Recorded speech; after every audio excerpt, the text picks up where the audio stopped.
वेद प्रेमियों, सुधी श्रोताओं, संप्रति हम सब ऋग्वेद के तीसरे मंडल के 60वें सूक्त के 5वें मंत्र की व्याख्या में प्रवेश करने जा रहे हैं। मंत्र दृष्टा विश्वामित्र गाथिन। देवता इंद्र और ऋभु गण, इस प्रकार से देवद्वय देवता हैं और छंद है जगति। संबंधित मंत्र का शीर्षक है इंद्र से ऋभुओं के साथ आकर सोमपान करने का आग्रह।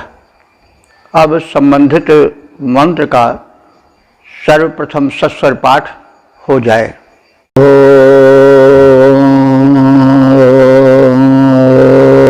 इन्द्ररुभभिर्वाजवद्भिः समुक्षितम् सुतम् सोममावृषस्वागभस्त्योः धिजेशितो मघवन्दाशुषो गृहे सौधन्धनेभिः सह मत्स्वानभिः। इस 5वें मंत्र में इंद्र से आग्रह है कि वे ऋभुओं के साथ आएं और सोमपान करें। तो देवता द्वय हैं इसमें, मुख्य रूप से इंद्र हैं, लेकिन सोम को साग्रह बुलाया गया है और उन्हें लगभग इंद्र के बराबर का स्थान दिया गया है, सम्मान दिया गया है। एतदर्थ उनके आगमन की विशेष प्रार्थना की गई है। तो इंद्र जो कि देवाधिपति हैं, देवराज हैं, यानी ब्रह्मांडीय शक्ति के सर्वोच्च नियंता हैं, वे इंद्र जो कि सर्वस्वामीन हैं। इंद्र का अर्थ होता स्वामी, मालिक। तो हे इंद्र, आपसे अनुरोध है कि वाजवद भी ऋभु भी तुम हमारे यज्ञ में, हमारे आवास में पधारो। किसके साथ पधारो? वाजवद भी ऋभु भी। तो ये तृतीया सहयोगी तृतीया है। तो बाजवत शब्द है, उसका बाजवत भी हुआ है। तो बाजवत माने बाज वाला। तो बाज के मुख्य रूप से प्रचलित दो अर्थ हैं। बाज शक्ति को भी कहते हैं और बाज अन्न को भी कहते हैं। इसी बाज के कारण अश्वों में भागने की अधिक शक्ति होने के कारण उनको बाजी कहा जाता है, बाजी। और पक्षियों में अधिक बलशाली होने के कारण उस पक्षी विशेष को बाज भी कहा जाता है। बाज शब्द से लोग परिचित हैं। पक्षी के अर्थ में इसका ज़्यादा उपयोग होता है। अन्य के अर्थ में तो इसका उपयोग प्रचलित नहीं है अब। वैसे बाजरा शब्द को अगर हम देखें, ये ज्वार बाजरा पथरीले पथरीले प्रदेश में विशेष उत्पन्न होता है। तो वो बाजरा जो है इसी बाज शब्द से निकला हुआ प्रतीत होता है, इसी से संबंधित है बाजरा। तो अब यह है कि वह अन्न विशेष के लिए आजकल प्रयोग होता है ज्वार बाजरा, लेकिन वैदिक युग में शक्ति प्रदान करने के कारण उस अन्न समस्त पोषक अन्नों के पर्याय के रूप में इसका प्रयोग होता था। तो बाज के दो शब्द हैं या दो अर्थ हैं। प्रथम अर्थ है शक्ति और दूसरा अर्थ है अन्न, पोषक अन्न। ये सायणाचार्य ने बाज एक नाम भी बताया है, ऋभु गण है, ऋभुओं का एक मंडल है जो कि मनुष्य की श्रेणी से उठकर अपनी कार्य कुशलता बुद्धिमत्ता के कारण देवत्व कोट में आया था। तो उस मंडल के एक सदस्य हैं बाज, उनका नाम ही बाज था, ताकतवर अधिक रहे होंगे। तो बाज एक ऋभुमंडल के सदस्य का नाम भी सायणाचार्य द्वारा बताया गया है। तो हम इस प्रकार से बाजवत शब्द है, बाज से बाजवत बना है, यानी शक्ति वाले, अन्न वाले अथवा बाज नाम के एक सदस्य विशेष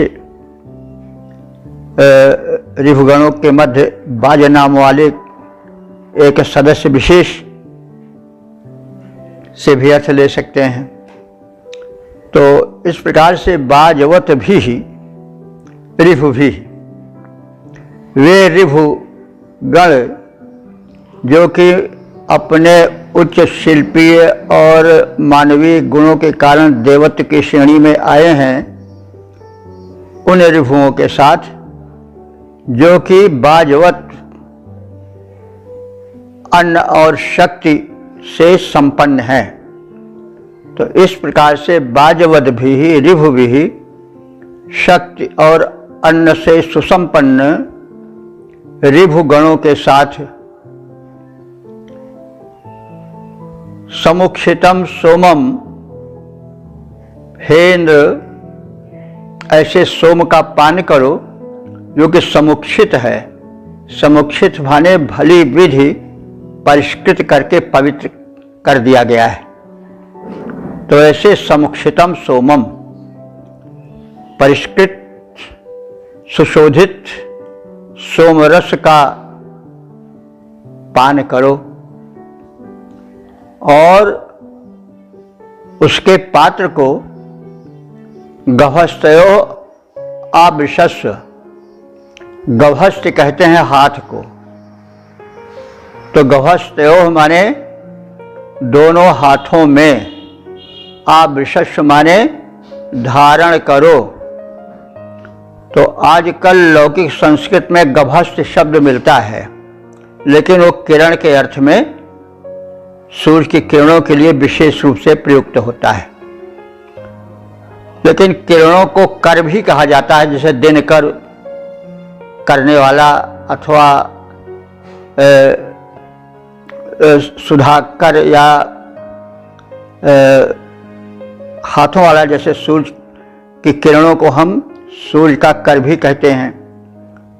तो किरणों को भी कर कहा जाता है और लौकिक संस्कृत में गभस्त शब्द प्रायः किरण के लिए अधिक प्रयुक्त हुआ है। वैसे गभस्त माने मूल रूप से हाथ होता है, लेकिन किरणें हाथ की तरह सूर्य के हैं जो धरती का स्पर्श करती हैं। चंद्र की भी किरणें गभस्त हो सकती हैं उस रूप से। तो यहाँ पर गभस्त का अर्थ प्रसंगानुकूल हाथ होगा। तो गभस्तयोः, गभस्त शब्द का षष्ठी और सप्तमी दोनों वचनों में गभस्तयोः होगा, यानी हाथों में। क्या ग्रहण करो? आविशस्व माने ग्रहण करो। क्या ग्रहण करो? परिष्कृत सोम के पात्र को, सोमरस पीने के लिए। तो आगे संबोधित करते हुए ऋषि कह रहा है कि मघवन, मघवा शब्द है, मघवा ऐसे मघवन शब्द है, वो मघवा, मघवानो, मघवाना इस प्रकार से रूप चलता है। लेकिन सप्तमी के बाद जो आता है संबोधन, संबोधन में वो मघवन हो जाता है। तो हे मघवन इंद्र का पर्याय शब्द है और संबोधन में मघवन बना है। हे ऐश्वर्य संपन्न इंद्र, मघ कहते हैं ऐश्वर्य को और मघवन माने ऐश्वर्य संपन्न। तो मघवा शब्द इंद्र के लिए बड़ा प्रसिद्ध शब्द है। मघवा तो मानस में बहुत प्रयुक्त हुआ है और वो मघवा इंद्र के लिए ही ज़्यादातर लोग जानते हैं, लेकिन नाम के पीछे कुछ अर्थ भी होता है। वैसे मघवन या मघवा शब्द जो है वो समृद्धिवान के लिए प्रयुक्त होता है। तो इंद्र ऐश्वर्यवान है, यदि ऐश्वर्य इंद्र हो तो जो ऐश्वर्यवान होता है वही इंद्र है। तो हे ऐश्वर्य संपन्न इंद्र, धिया इशितः तुम अनुग्रह भरी दृष्टि से या बुद्धि से, धिया माने बुद्धि द्वारा, इशितः अनुग्रह भरी बुद्धि द्वारा और सौधन्यो ने भी निभि। अब यहाँ ये सौधन्यो ने भी शब्द जो आया है वो सुधन्वा के जो पुत्र होते हैं, सुधन्वा पुत्राः सौधन्वा। तो सुधन्वा नामक ऋषि के जो पुत्र हैं वो सौधन्व कहे जाते हैं। और सुधन्व का शब्द का अर्थ इस तरह भी होता है, धन माने धनुष होता है। तो सुधन्वा माने सुंदर धनुष धारण करने वाला। सुधन्वा नाम प्राचीन भारत में बहुत प्रचलित था, क्षत्रियों के लिए प्राय आता था। कोई धनुष का बहुत शौकीन रहता रहा होगा तो नाम उसके गुण के अनुसार उसको सुधन्वा कर दिया जाता था। तो ये सुधन्वा एक ऋषि भी हैं अंगिरस कुल के, तो उनके पुत्र थे ये रिहुगण। तो इसलिए उनको सौधन्व कहा गया है, अथवा सुंदर धनुष धारण करने वाला भी हो सकता है। रिहुगण को सुंदर धनुष धारण करने वाला भी कहा गया। भले ये शिल्पी रूप में प्रसिद्ध हैं, लेकिन हमारे यहाँ शस्त्रास्त्र धारण करने की परंपरा है। हमारे यहाँ ऋषिमुनि भी शस्त्रास्त्र धारण करते थे। आज मतलब ये तो बौद्ध धर्म का कुछ ऐसा प्रभाव चला कि उसमें अहिंसा को इतना स्थान दे दिया, ज़रूरत से ज़्यादा असंतुलित हो गया धर्म। अब उससे प्रभाव से जो बाद में साधु समाज विकसित हुआ, उसमें तो साधुओं को अस्त्र शस्त्र रखना वर्जित कर दिया गया है। अब आप इसको सोच लें अस्त्र शस्त्र धारण करने के बाद। लेकिन ये जो सिख आज के हैं, ये जो नानक देव थे, गुरु नानक देव, उनके नाम के बाद सिंह नहीं लगता था। वो एक साधु थे, संभवतः खत्री जाति के थे।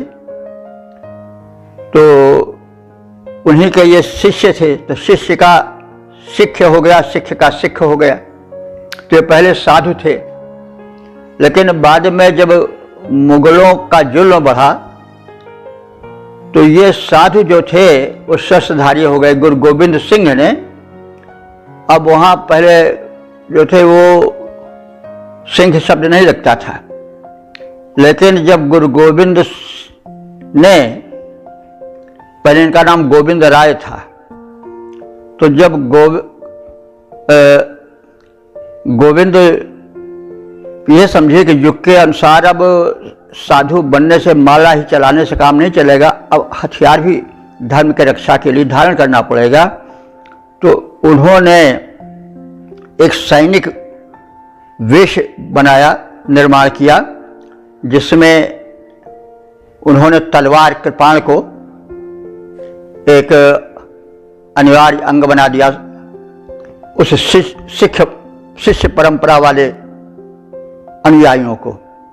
और उसी तरह से केश भी बना दिया और पगड़ी भी बना दिया, केश, कंघा, कृपाण और कंघा भी, कृपाण और एक कड़ा हाथ में लोहे का कड़ा पहना रहता कि लड़ाई झगड़ा हो तो, और नहीं तो एक उसी से प्रहार करें तो भी लोहा रहेगा तो ज़्यादा असरदार होगा।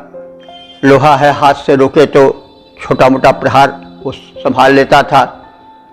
तो कहने का यह तात्पर्य है कि आज के युग में भी 300-350 साल पहले भी या उसी के आसपास के समय में भी जो माला डुलाने वाले थे साधु, वे धर्म रक्षा के लिए कृपाण धारण किए, केश बनाए, पगड़ी बनाए, जिससे कि वो सुरक्षा हो। पगड़ी से सुरक्षा होती, प्रहार हो तो पगड़ी पहले रोकेगी और वो अनिवार्य धर्म हो गया। आप कोई व्यापार करेगा तो भी, बहरहाल ये तो परंपरा है, लेकिन उसको हमने इस संदर्भ में कहा कि साधु का मतलब यह नहीं है कि अस्त्र शस्त्र न धारण करें, माले धारण किए रहे। यह हमारे वैदिक धर्म में जो साधु होते थे, सन्यासी होते थे, जो ऋषि मुनि होते थे, वे शस्त्रास्त्रधारी होते थे।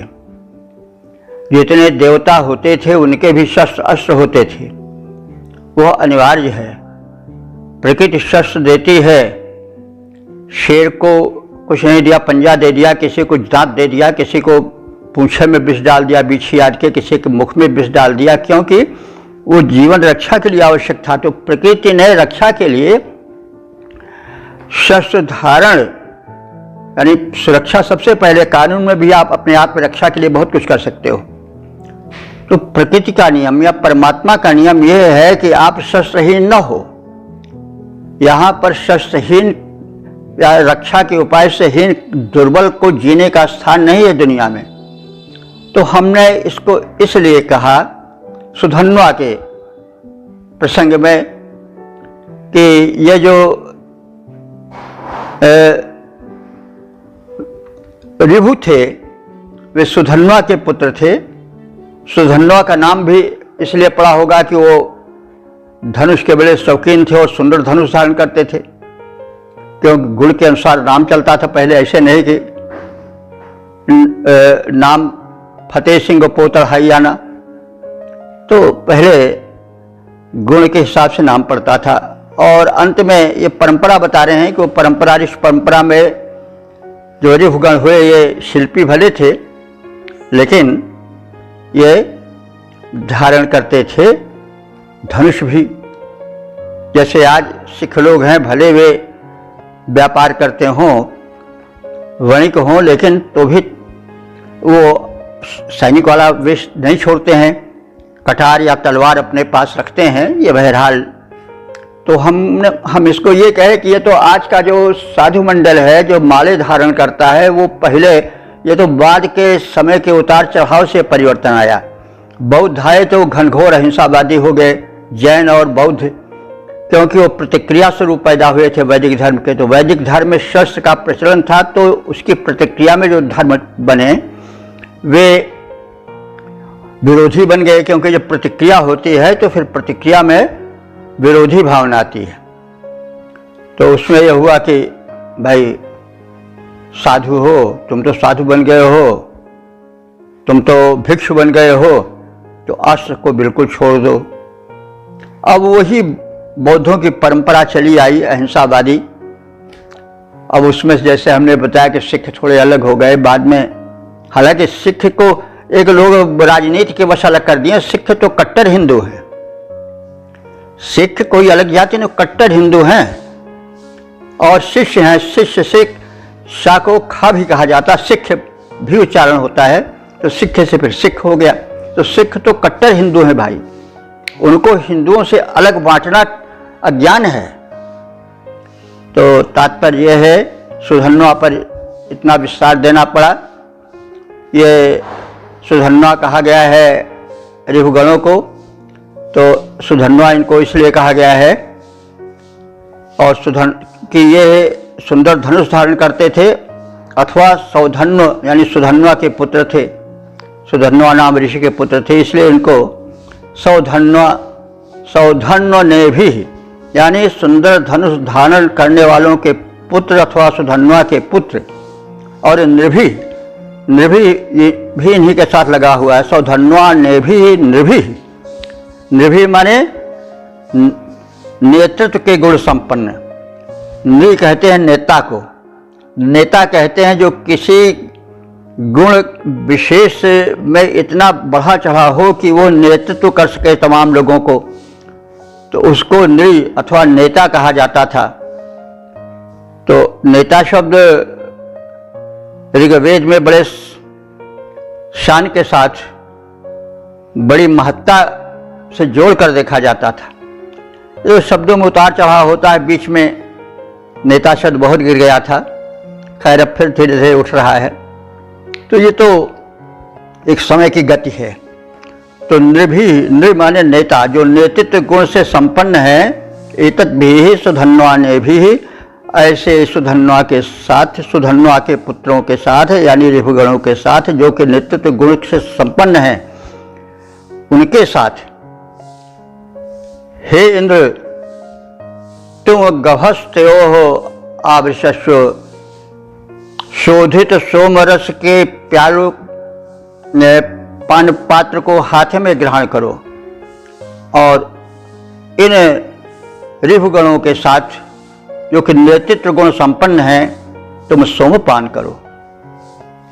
और इस प्रकार से दाशुषः गृहे मत्स्य, दाशुषः माने दानशील यजमान, हम दानशील यजमान के घर में मत्स्य, मत्स्य माने आनंद प्राप्त करो।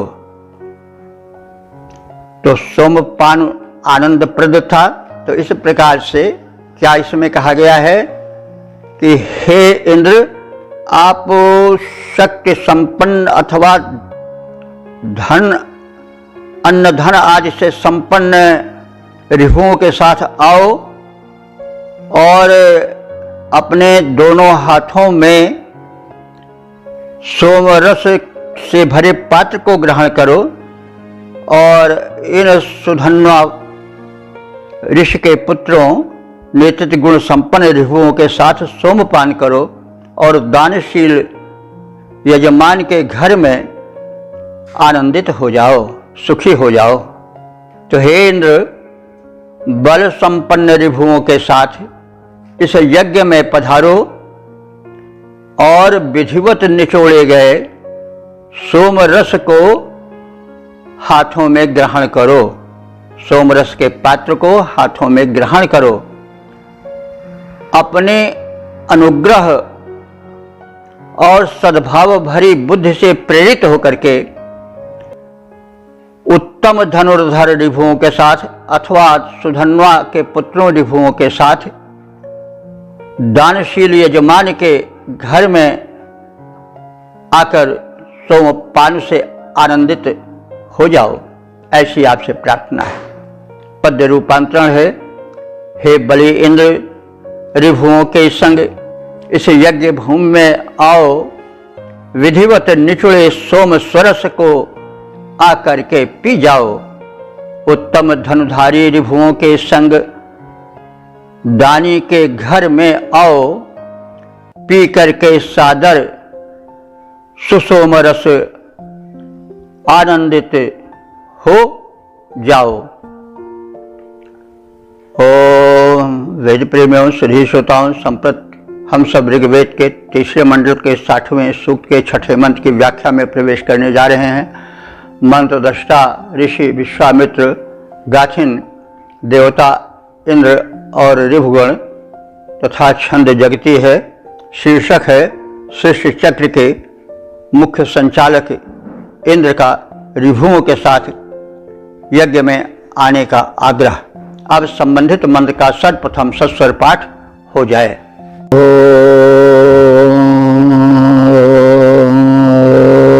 इंद्रर्भवान् वाजवान् मत्स्वेहनोऽस्मिन् समने शच्या परुष्टदा इमानि तुभ्यं स्वसराणि ये मिरे व्रता देवानां मनुषश्च धर्मभिः। इस छठे मंत्र में इंद्र की भगवत्ता का, महत्ता का कथन है और वे ऋभुओं के साथ आवें, सोमपान करें, इसकी प्रार्थना है। तो देवता तो सम्मिलित चल रहा है इस मंत्र का, इसमें इंद्र और ऋभुगण दोनों देवत्व प्राप्त किए हैं, दोनों की प्रार्थना है। इंद्र का प्रामुख्य है कि वे आवें, लेकिन ऋभुओं को साथ लेकर आवें और साथ ही साथ जो है वो सोमपान करें। ऋभुओं का इसलिए है कि कोई भाई अपने मेरे परिचय का, अपने मंडल का कहीं बहुत बड़ा पद प्राप्त कर ले तो वो जरूर आवे साथ में, जो प्रमुख आगंतुक है, क्योंकि उसके आने से हर्ष होता है, प्रेरणा मिलती है कि देखो भाई हमारे ही बीच के हैं, आज इतने ऊंचे उठ गए हैं, देवता बन गए हैं। तो उससे एक हार्दिक आनंद होता है कि हमारे मंडल का, हमारे मध्य का कोई व्यक्ति देवता बन गया है और देवराज के साथ आ रहा है, जो देवताओं के अधिपति हैं उनके साथ आ रहा है। तो एक गर्वानुभूति होती है और एक प्रेरणा मिलती है। इसलिए इस मंत्र में, क्या बल्कि ये जो 3 मंत्र हैं अंत वाले, इन सब में इन दोनों को देवत्व प्राप्त है। देवों, जो देवत्व की महत्ता है, जो 2 कोटि के देव हैं ऋभुगण और जो देवराज इंद्र हैं, ये जो आवाहक ऋषि है उसके लिए समान आदर के पात्र माने गए हैं। तो इसलिए इन अंतिम 3 मंत्रों में एक सम्मिलित देवत्व चला है, इंद्र का और ऋभुगणों का। तो इंद्र से अनुरोध है कि पुरुषतुत इंद्र, पुरुषतुत का अर्थ हुआ पुरुषतुत, पूर्व माने व्यापक रूप से बहुतों के द्वारा, अस्तुत माने पूजित या पूज्य या पूजनीय। हे इंद्र, तुम पुरस्कृत हो, बहुतों के द्वारा अपनी महत्ता के कारण पूजित हो। और ऐसे इंद्र, आपसे प्रार्थना है कि ऋभुमान, आप ऋभुओं वाले होकर, जैसे धन से धनवान, बुद्धि से बुद्धिमान, वैसे ऋभु से ऋभुमान, यानी ऋभुओं वाला। तो हे इंद्र, तुम ऋभुमान होकर के आओ, यानी ऋभुओं के साथ आओ। और बाजवान, बाज को जैसे पिछले मंत्र में कहा गया है कि बाज का अर्थ होता है शक्ति, और बाज का अर्थ अन्न भी होता है। वान जो है वो वाले के अर्थ में जुड़ता है, जैसे बाजवान माने अन्न वाला है, शक्ति वाला है, जैसे धनवान धन वाला या धन शक्ति से युक्त। तो इंद्र से कहा जा रहा है कि आप बाजवान होकर के आओ, यानी अपने साथ शक्ति का कोश लेकर आओ और अन्नों का कोश लेकर के पधारो। और सच्चा, यह शची का तृतीया एक वचन है, सच्चा सहयोगे तृतीया के अर्थ में। तो शची के साथ, तो शची तो इंद्राणी को कहा गया है, प्रचलित अर्थ यही है। शची इंद्र की पत्नी है, लेकिन इंद्र को यदि वैदिक मान्यता के अनुसार कहा जाए तो सूक्ष्म शक्ति है, परमात्मा के कोई न स्त्री है न कोई पुत्र है, वो तो सबके पति हैं, सबके सब कुछ हैं, उनमें कोई लिंग भेद तो है नहीं। लेकिन जब वर्णन किया जाता है तो उसमें मानवीकरण हो जाता है। तो मानवीकरण में बस उसे मनुष्य बना दिया जाता है, और मनुष्य ऐसी हरकतें, मनुष्य ऐसा व्यवहार, मनुष्य ऐसे अस्त्र धारण करने की बात, वो भाव के आवेश में या भाव भरित हृदय में अपने आप हो जाता है। तो वही मानवीकरण है, पर्सोनिफिकेशन। एक बात जान लीजिए कि पर्सोनिफिकेशन या मानवीकरण ऋग्वेद से चला रहा है। जब हिंदी भाषा में छायावाद पढ़ाया जाता था तो पढ़ाने वाले लोग कहते थे, अध्यापकगण, कि भाई ये पर्सोनिफिकेशन जो है वह अंग्रेजी भाषा से आया है। जब प्रकृति का मानवीकरण किया जाता है तो वो बताए कि मानवीकरण, बताते थे ऐसा कि जो मानवीकरण है वो पर्सोनिफिकेशन का जो है वह अनुवाद है। और मानवीकरण शब्द अलंकार के रूप में, पर्सोनिफिकेशन के रूप में, इस रूप में आधुनिक छायावाद की देन है, जो कि अंग्रेजी साहित्य की छाया है, यानी उससे प्रभावित है। लेकिन भाई अब कोई ज़रूरत नहीं है कि जो पढ़ा रहे हों छायावाद को वो वेद को भी पढ़े हों। यदि वेद को पढ़ लिए होते तो ये ऐसे शब्द नहीं निकलते, क्योंकि पर्सोनिफिकेशन का सबसे अधिक संपन्न जो भंडार है या साहित्य है वो ऋग्वेद ही है। यहाँ देव शक्तियाँ जो हैं वो तो हाथ पैर वाली नहीं है, लेकिन फिर भी प्रत्येक देव शक्ति का मानवीकरण है। उसी अर्थ में इंद्र का भी मानवीकरण हुआ है। तो जब मानवीकरण होता है तो उसके मानव से व्यवहार दिखाए जाते हैं, हाथ पैर मुख दिखाए जाते हैं, उसके पुत्र पति पत्नी भी दिखा दिए जाते हैं। तो शची प्रचलित अर्थ में इंद्र की पत्नी का नाम है, लेकिन शची का मूल रूप है शक्ति। तो शक्ति और शक्तिमान दो होते हैं, और शक्ति से ही शक्तिमान बनता है। अगर शक्ति नहीं है तो शक्तिमान फिर शक्तिमान नहीं रह जाएगा। शिव से शक्ति न रह जाए तो शिव शव बन जाएगा। तो इसलिए जो शक्ति है वही उसकी पत्नी है या उसके अर्धांग है, आधांग है, अथवा उसका प्राण स्वरूप है। तो यहाँ पर शच्या, शची का तृतीया एक वचन है, सच्या सह, यानी हे इंद्र तुम अपनी पत्नी शची के साथ आओ और ऋभुओं के साथ आओ और विपुल पोषक अन्न के साथ आओ, और आकर यहाँ हमारे यज्ञ में अस्मिन सवने, इस सवन में, सवन शब्द का हम समय समय पर अर्थ बताते आ रहे हैं कि 3 सवन होते थे, प्रातः, मध्याह्न और सायंकाल। ये समय सवन होता था, यानी सोम रस ताज़ा निकाला जाता था सोमलता से, उसका शोधन होता था, छान करके, कूट पीस करके, सिलबट्टे का प्रयोग करके, सूक्ष्म बना करके, फिर उसको छान करके उसमें जल मिलाया जाता था, उसमें दुग्ध, गोदुग्ध मिलाया जाता था, और अन्य स्वर्ण योग आदि भी जैसे जिसकी हैसियत होती थी या प्रेम होता था वैसा होता था, उसको काफ़ी उपयोगी, स्वास्थ्यकर, सुस्वादु बनाया जाता था। तो ये सवन होता था। सवन का मतलब हुआ कि यज्ञ में सोमरस का ताज़ा, तरोताज़ा निकाल करके उसको फिर शोधित करके, परिष्कृत करके प्रस्तुत करना, यह सवन क्रिया कही जाती थी।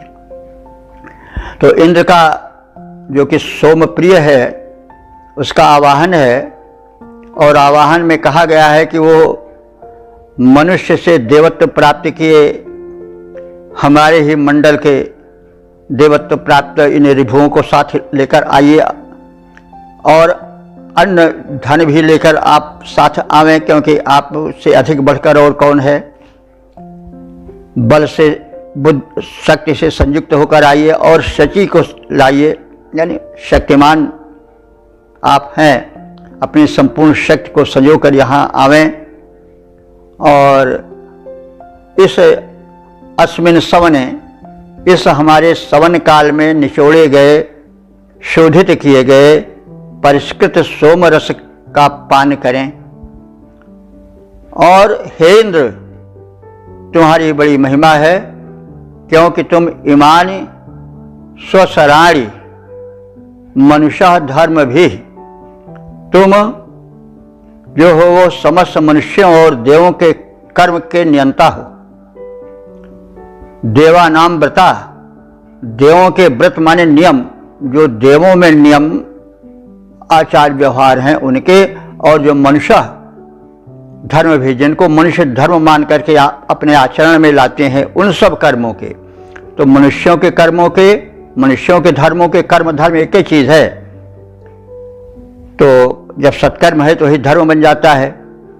धर्म कोई ऐसी चीज नहीं है, ये तो लोग सीमा बना लिए हैं कि धर्म जो है वो हमारा, ये हिंदू है, मुसलमान धर्म है, ये सब वास्तव में इंसानियत सबसे बड़ा धर्म है।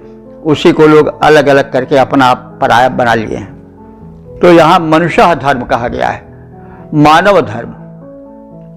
ऋग्वेद कह रहा है कि सबसे बड़ा धर्म क्या है? मानव धर्म है। तो जो मनुष्यों में कर्तव्य रूप, पालन रूप में धर्म है, जिसको मानव धर्म कहते हैं, उस मानव धर्म से युक्त मनुष्यों के साथ या मनुष्यों में व्याप्त जो कर्म धर्म है, और देवा नाम व्रता, जो देवों का नियम है, धर्म है, उसके नियंता जो हो तुम ही हो। तुभ्यम ये मेरे, तुम्हारे कारण ही वो नियंत्रित है, यानी उसके नियंता तुम ही हो। जो मानवीय कर्म धर्म होते हैं उसके, और जो देवों के कर्म हैं, देवों के कर्म आप जानते हैं कि सूर्य का कर्म है प्रकाश फैलाना, पवन का कर्म है जीवन प्राणवायु देना, जल का कर्म है तृषा बुझाना, ताप बुझाना, आदि आदि ये सब देव कर्म हैं।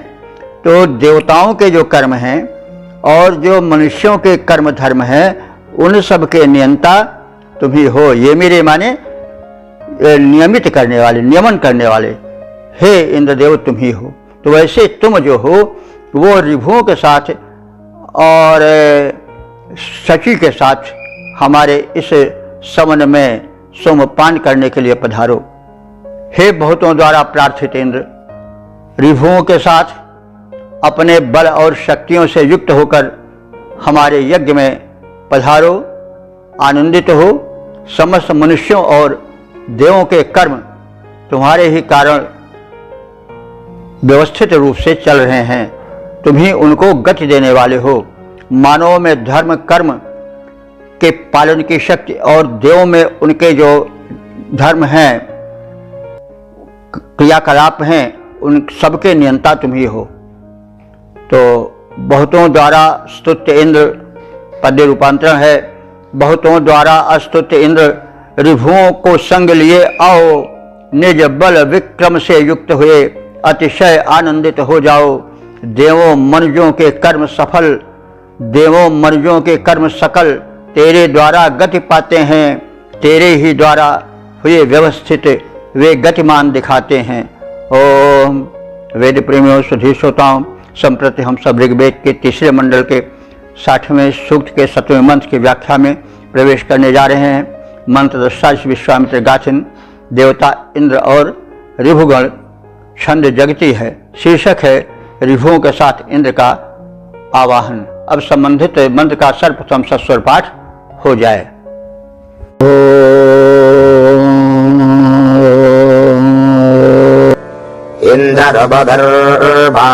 इंद्रभर्भाजभर्भाजयन् देहस्तमं जरितुर्पयाहि यज्ञजम् शतङ्केतेभिर्शिरेभिराजवे सहस्रणीथो अध्वरस्य होमनि।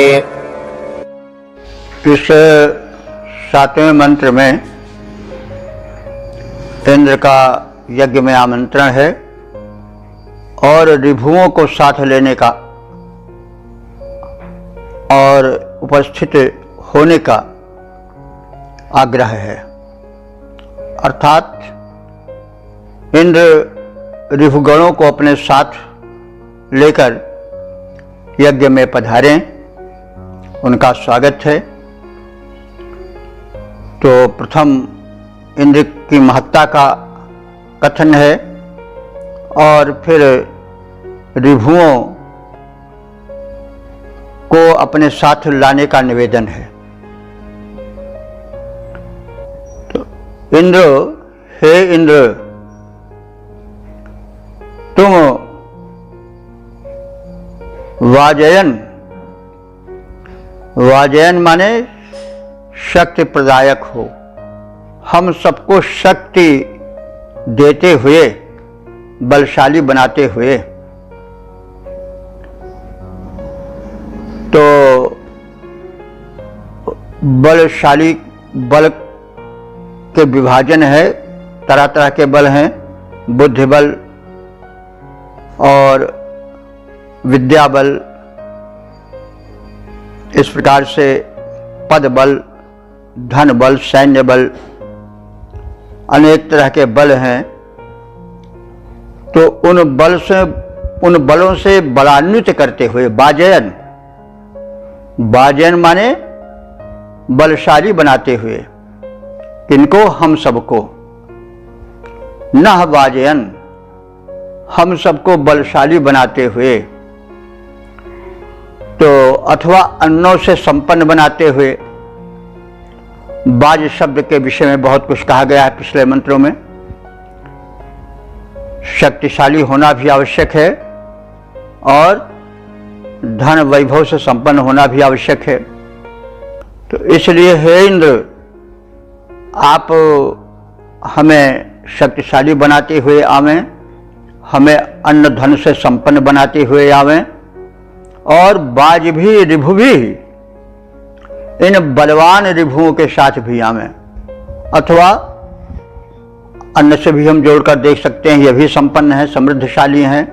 तो बाज भी, रिभु भी, इन शक्ति संपन्न अथवा अन्न धन से संपन्न रिभुओं के साथ भी आवें। आप भी आओ, नारद जी को लाओ, वीणा खूब बजाओ। हमारे हरि कीर्तन में से वही चीज है, आप भी आना, नारद जी को लाना। फिर तमाम देवताओं का नाम लिया गया भजन में। तो ऐसे ये भी है, आप भी आओ और रिभुओं को लाओ और धन की वर्षा कराओ हमारे इस यज्ञ स्थल पर। वही जैसे हमारे हरि कीर्तन में बातें वही हैं, थोड़ा कहने का ढंग बदल गया है, देवताओं के नाम अलग अलग कर दिए गए हैं। कहीं नारद शुक्र शारद कह दिया गया है, कहीं कुछ कह दिया गया है, कहीं कुछ कह दिया गया है, लेकिन है सब माया एक ही। तो यहाँ पर रिभुओं को महत्ता दी गई है और इंद्र से निवेदन किया गया है कि वो वाज भी, रिभु भी सह, शक्ति से और अन्न धन से संपन्न रिभुओं के साथ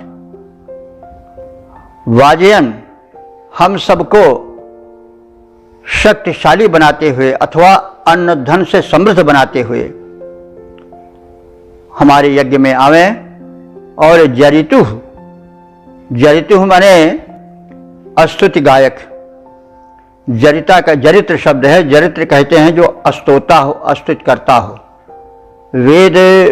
वैदिक काल में जो स्तोत्र गायन करते थे, भजन गायन करते थे, उनको जरित्र या जरिता कहा जाता था। तो षष्ठी है जरितु, यानी जो स्तुति करता है हमारे यज्ञ में, मंत्र के गायक हैं, उन स्तोताओं के साथ यह यज्ञम स्तोमम उपयाह। यज्ञ कहते हैं यज्ञ संबंधी, अथवा यज्ञ माने पूजनीय भी होता है।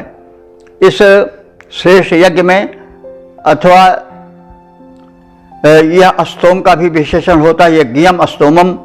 इस पूजनीय महनीय स्तोम, स्तोम कहते हैं स्तोत्र, स्तोत्र कहते हैं स्तुति के मंत्र को। तो हमारे इस यज्ञ में जो उत्तम कोटि के स्तोम हैं, यानी स्तुति विषयक मंत्र हैं, उनको सुनने के लिए उपयाह, यहाँ इस यज्ञ स्थल के समीप, याहि माने आओ, आयाहि, इस यज्ञ स्थल में आओ। किस लिए? सोमपानार्थ आओ। और किस लिए आओ?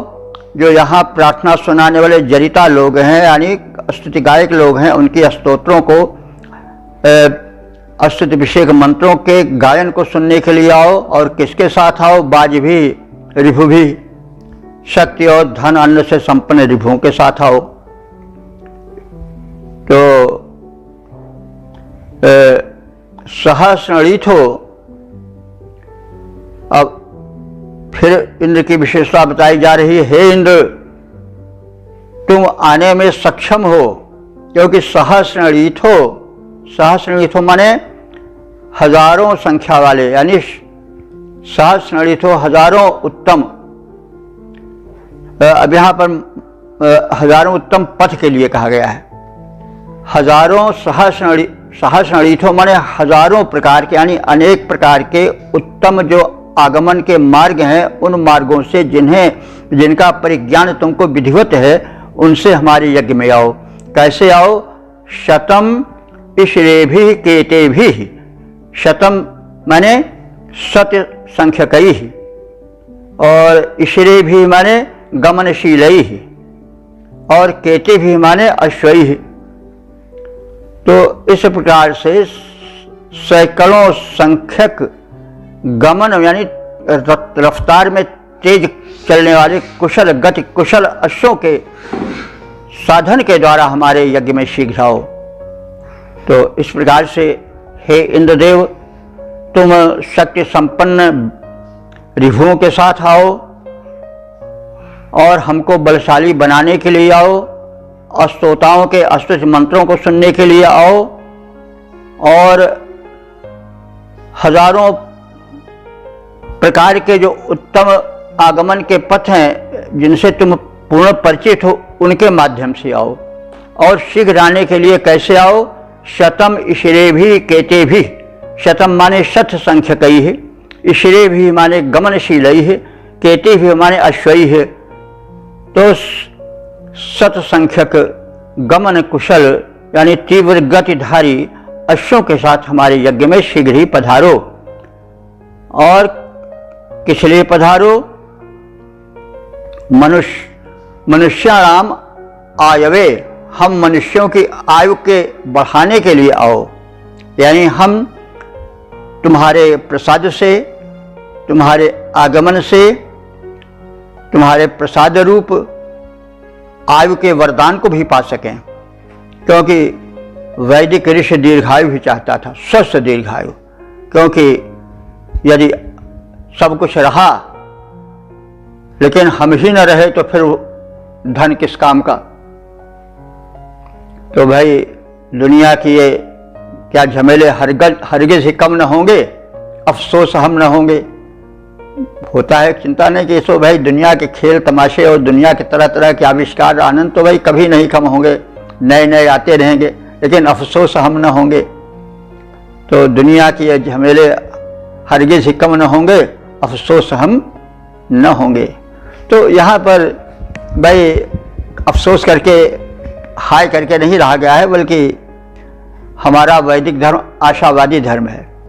वो देव शक्तियों से शक्ति मांगता है कि हमको आप सुखोपभोग के लिए धन आप दे रहे हो, अन्न दे रहे हो, सब कुछ दे रहे हो, शक्ति दे रहे हो, लेकिन अगर आयु ना मिले तो फिर वो सब किस काम का। तो इसलिए वो कह रहे हैं कि अस्मेभ्यः मनुष्येभ्यः, हम सब मनुष्यों के लिए आयवे, आयु को देने के लिए भी यहाँ पधारो, उनका आयु वर्धन करो। और अध्वरस्य होमनि, अध्वरस्य माने हिंसा रहित से। ध्वर कहते हैं हिंसा को, अध्वर कहते हैं जहाँ हिंसा न हो। तो कीदृशस्य यज्ञस्य अध्वरस्य यानी हिंसा रहित से यज्ञस्य। होमनि, होमन माने हवन कार्य में, आहुति कार्य में, उस आहुति के ग्रहण के लिए, हव्य द्रव्य के ग्रहणार्थ आप शीघ्र ही आओ। साधन बता दिए गए हैं, साथ बता दिया गया है। आप आओ तो रिभुओं के साथ आओ, अन्न धन के साथ आओ, और अनेक उत्तम मार्गों से आओ, और सैकड़ों अश्वों, गमनशील अश्वों के माध्यम से आओ, अर्थात शीघ्र आओ। और किस लिए आओ? हमारे हव्य द्रव्य को ग्रहण करने के लिए आओ, और हमें एक स्वस्थ और दीर्घायु देने के प्रयोजन से आओ। तो हे इंद्र, बलवान रिभुओं के साथ सब में बल संचार करते हुए स्तोत्रों के पवित्र यज्ञ में पधारो। हे हजारों उत्तम मार्गों से परिचित इंद्र, सैकड़ों वेगवान घोड़ों से युक्त होकर मनुष्यों को आयु प्रदान करने के प्रयोजन से हमारे इस हिंसा रहित यज्ञ में पधारो, हमको धन्य करो। पद रूपांतरण है, हे इंद्र बलि रिभुगणों संग, हे इंद्र बलि रिभुगणों संग आओ, सब में उत्साह भरो। इस हिंसा शून्य यज्ञ में तुम आकर बल का संचार करो। जानते हजारों उत्तम पथ, सैकड़ों अश्व से आ जाओ, सत्वर आओ, हम सब उपासकों का आयुष्य बढ़ा जाओ। तो इस प्रकार से हमने इस सूक्त के इस समापन वाले 7वें मंत्र का भी संक्षिप्त परिचय प्राप्त किया। तो अब हम इस सूक्त के संक्षिप्त सार से भी परिचित हो लें। तो सर्वप्रथम यह जान लें कि अब तक ले कितने मंत्र व्याख्यायित हो चुके हैं। इस सूक्त के 7 मंत्रों को लेकर अब तक जो मंत्र व्याख्यायित हो चुके हैं उनकी संख्या 3027 हो चुकी है। अब इस सूक्त के संक्षिप्त सार से भी परिचित हो लें। जैसा आप सब जानते हैं कि मंत्र दृष्टा ऋषि विश्वामित्र गाथिन हैं।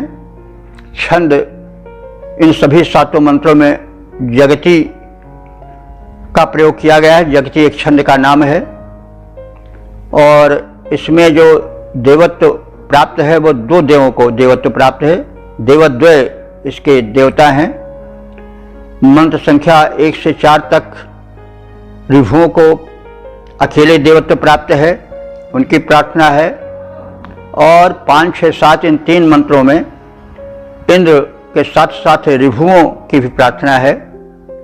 तो इस प्रकार से इस मंत्र में प्रारंभ के 4 मंत्रों में ऋभुओं की प्रशंसा की गई है। उनका जीवन एक साधक का, दिव्य साधक का प्रेरक जीवन है। उन्होंने मनुष्यत्व से होकर के देवत्व तक की यात्रा की है। मनुष्य होकर भी देव बने हैं।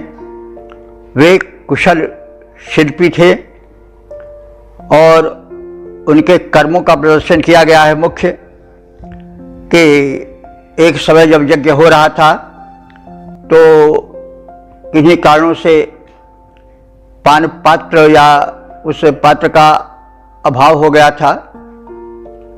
तो उन्होंने क्या किया कि अपने शिल्प कौशल से, कला कौशल से एक पात्र को तत्काल 4 पात्रों में बदल दिया। तो सभी देवगण बड़े प्रसन्न हुए। और इसी प्रकार से उन गायों के भी, जो कि बिल्कुल ठठरी हो गई थी, जिनकी चमड़ी रह गई थी और सब बाल झड़ गए थे, पूरा सब गलित हो गया था मांस, उन गायों को इन्होंने अपने औषधीय चिकित्सीय बल से बिल्कुल हृष्ट पुष्ट मांसल बना दिया। तो लोग बड़े प्रसन्न हुए। और सबसे अधिक प्रसन्न इंद्र तब हुए जबकि उनके यश, जो कि बड़े दुर्बल पड़ गए थे, उनकी गति क्षीण होने लगी थी, उन अश्वों को इन्होंने कुछ अपने प्रयोगों से हृष्ट पुष्ट बना दिया। और इन सब कारणों से देवराज इंद्र के परम प्रिय बन गए ऋभुगण। साथ ही साथ देवों के मध्य बड़े लोकप्रिय हुए और इन्हें मनुजत्व से देवत्व की कोट में बैठा गया। सोमपान के अधिकारी केवल देवता होते हैं। हम लोग या साधक लोग जो पीते हैं वो प्रसाद रूप में उसको ग्रहण करते हैं, लेकिन सोमपान के अधिकारी देव ही होते हैं। तो ये देवों के साथ बैठकर सोमपान के अधिकारी बन गए, यानी इनका प्रमोशन हुआ मनुजत्व से देवत्व की ओर। तो भाई ये प्रेरक हैं। जैसे हमारे मध्य का कोई व्यक्ति कोई बहुत उच्च स्तर पर पहुंच जाए, अंतर्राष्ट्रीय मान्यता प्राप्त कर ले, तो हम गर्व करेंगे उस पर और चाहेंगे कि वो हमारे मध्य में आवे। तो जब देवत्व प्राप्त हो गया आर्यभुओं को, तो वे इंद्र के साथ रहने लगे। तो इस प्रसंग में उन ऋभुओं को अपने मध्य में देखने और उनसे प्रेरणा प्राप्त करने के संदर्भ में इंद्र से प्रार्थना अंतिम 3 मंत्रों में की गई है कि हे इंद्रदेव, आप तो देवराज हो, हमारे यज्ञ में पधारो, साथ साथ ऋभुओं को भी लाओ। वे हमारे मंडल के, हमारे मध्य के मानव हैं, हम सबके लिए प्रेरणा स्रोत हैं। उन्होंने मनुजत्व से देवत्व की यात्रा संपन्न की है, उनको भी लाओ। वे सुधन्वा के पुत्र हैं अथवा शोभन धनुष भी धारण करने वाले हैं, तो वे प्रेरक हैं, उनको लेकर आओ, हमारे यज्ञों में पधारो। तुम्हारा जो प्रिय पेय सोम है उसको हम सब तैयार किए हैं, शोधित किए हैं, और समनों में तुम्हारा आमंत्रण है। पधारो, ऋभुओं के साथ पधारो, शक्ति के साथ पधारो, धन ऐश्वर्य के साथ पधारो, आपका बारंबार स्वागत है, और ऋभुओं के साथ पधारो। तो इस प्रकार से यह स्तोत्र या यह जो सूक्त है वो ऋभुओं की महत्ता और इंद्र की प्रार्थना से परिपूरित है और प्रेरक है। यह संदेश देता है कि न रहो, न निराश करो मन को, कुछ काम करो, कुछ काम करो। तुम देवता हो सकते हो, पहले देवत्व के कर्म करो। डिजर्व देन डिजायर, अपने में वो योग्यता लाओ कि तुम मनुष्यत्व से देवत्व प्राप्त करो।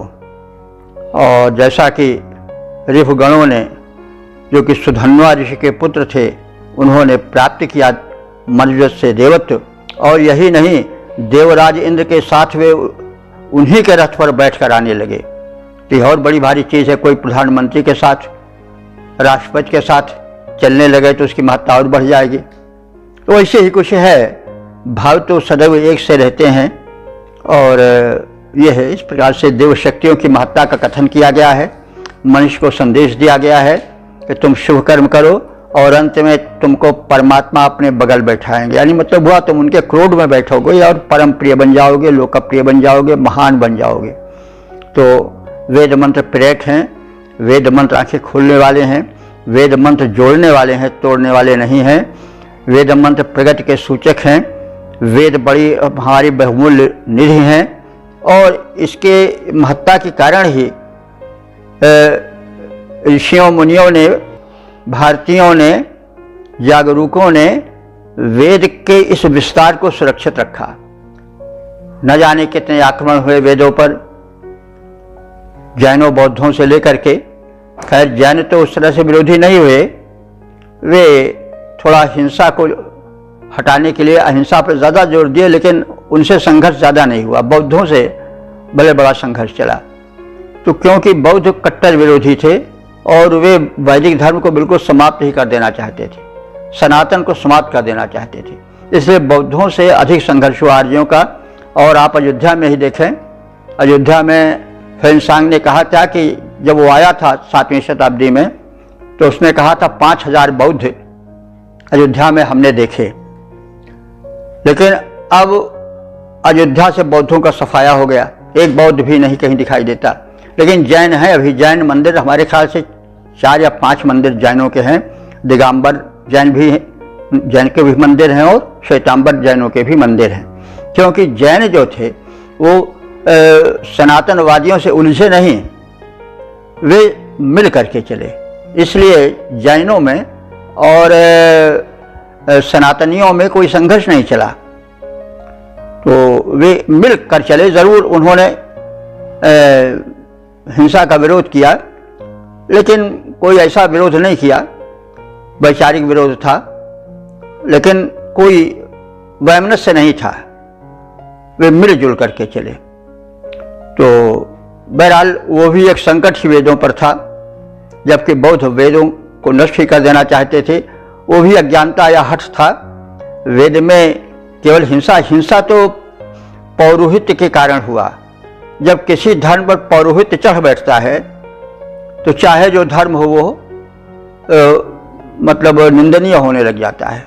कोई भी आप धर्म देखें तो पुरोहितवाद का जब अधिक महत्व बढ़ गया तो यज्ञ, जिसको कि ऋषि बार बार अध्वर कह रहा है, उसमें जो है वो वध होने लगे।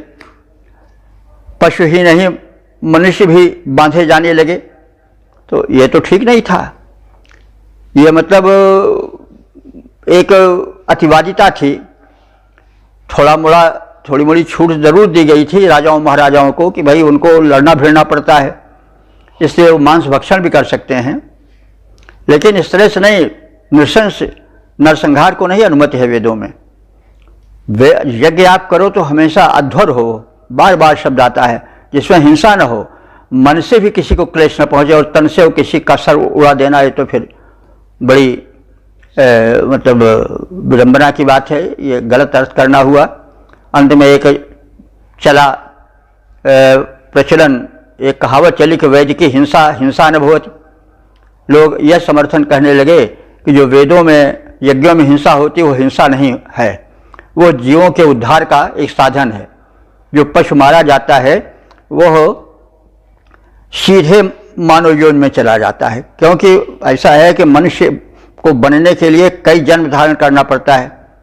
जैसे देखिए, जो मनुष्य इतने कंजूस होते हैं कि परोपकार में कुछ देते ही नहीं, उनको क्या बनना पड़ता है? फल का वृक्ष। आम बन गए, वो आम के पेड़ बन गए। भैया वर्षा भी सह रहे हैं, आंधी भी सह रहे हैं, धूप भी सह रहे हैं, और फल दे रहे हैं, और फल अपना एक नहीं खा पा रहे हैं। तो उनको मजबूर कर दिया गया प्रकृति से कि तुम पेड़ हो जाओ, जो चाहे वो ईंटा मारे, जो चाहे वो लग्गे से हिलावे डुलावे, काटे पीटे, कोई तुम्हारी पुकार सुनने वाला नहीं रहेगा, और तुम अपने फल को नहीं खा पाओगे। तुम्हारा जो धन है, फल है, वो दूसरे ही खाएंगे। तो जो सब धन अपने ही लिए संचित करते रहे, उनको यह नैतिक या ईश्वरीय या दैवीय दंड है, यह नहीं भूलना चाहिए। वो कभी किसी समय के बड़े संपन्न कंजूस थे, जो कि अंत में आम के पेड़ बना दिए गए। इसी तरह से फल के वृक्ष, मतलब फलों के वृक्ष बना दिए गए, जो अपना फल नहीं खा सकते हैं, तोड़े जाते हैं, पीटे जाते हैं, काटे जाते हैं, ईंट पत्थर उन पर चलते हैं, कोई न्याय नहीं, कोई सुनने वाला नहीं उनकी। तो कहने का मतलब कर्म फल भोगना पड़ता है। अवश्य में भोक्तव्यम कृतम कर्म शुभाशुभम। वेद कर्मवादी है, और वेद जड़ चेतन में जीव देखता है। और वेद जो है वह यह कहता है कि आपका जो यज्ञ हो, शुभ कर्म हो, हिंसा उसमें न हो। हिंसा यानी किसी को मन से भी दुखी न किया जाए, क्योंकि हिंसा केवल यही नहीं कि हम काट डालें। हिंसा हम किसी को कटु वचन कहे, किसी को सताए, तो भी हिंसा हो गई। मन से अगर किसी का हम अहित सोच लिए तो ही हिंसा हो गई। हिंसा का क्षेत्र बड़ा व्यापक, इसीलिए यज्ञ के लिए वेदों में अध्वर शब्द आया है बार बार। लेकिन अभी भी इस युग में भी कुछ ऐसे रूढ़िवादी लोग हैं कि बस वही दौड़ते हैं कि नहीं, यज्ञों में हिंसा होनी चाहिए। नहीं, कभी नहीं।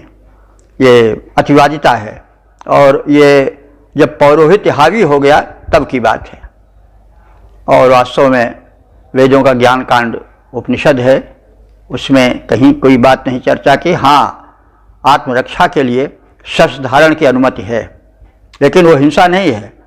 आत्मरक्षा में मनुष्य यदि दूसरे को, अब जैसे सैनिक है, उसको हत्या नहीं लगती है, मार देता है हजारों लाखों को, जो जितने मारता है उसको उतने बड़ी पदवी मिलती है, उतने बड़ा सत्कार मिलता है। तो वहाँ पर हिंसा जो है वो हिंसा नहीं रहती है।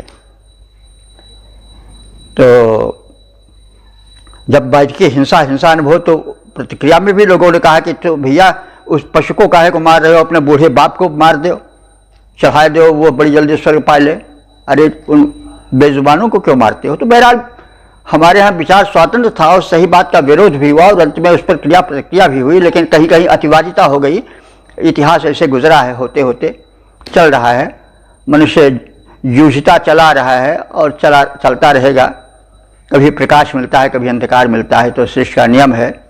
तो कहने की ये तात्पर्य है कि अंत में हिंसा रहित यज्ञ का से समापन किया गया कि हमारे हिंसा रहित यज्ञ में आओ। हम यज्ञ जो कर रहे हैं उसमें तन से कौन कहे मन से भी किसी को क्लेश नहीं दिया जा रहा है, इसलिए आप पधारो, हमारे यज्ञ को धन्य बनाओ, हमारा जीवन स्वयं यज्ञ में बनाओ, हम एक यज्ञ के साक्षात स्वरूप बन जाएं। यज्ञ क्या है? कर्मशील, पुण्यशील, धर्मशील, विवेकशील जीवन ही यज्ञ जीवन है। और जो यज्ञ होता है वो भी है, वो तो एक साधन है पर्यावरण शोधन का, वो भी अपने स्थान पर बड़ा अनिवार्य है। तो हम यज्ञ के माध्यम से, यज्ञ होता था, हव्यादि डाले जाते थे, उसके साथ एक बहुत बड़ा संगठन भी होता था। प्राचीन काल में बहुत बड़ी मजलिस लगती थी, बड़े बड़े विद्वान आते थे, प्रवचन होता था, धर्म पर, तत्वज्ञान पर विचार होता था, सामयिक समस्याओं पर भी विचार विनिमय होता था। तो यज्ञ जो थे भारतीय चेतना के प्रमुख साधन थे, तो इसलिए उसको इतना महत्व दिया गया है।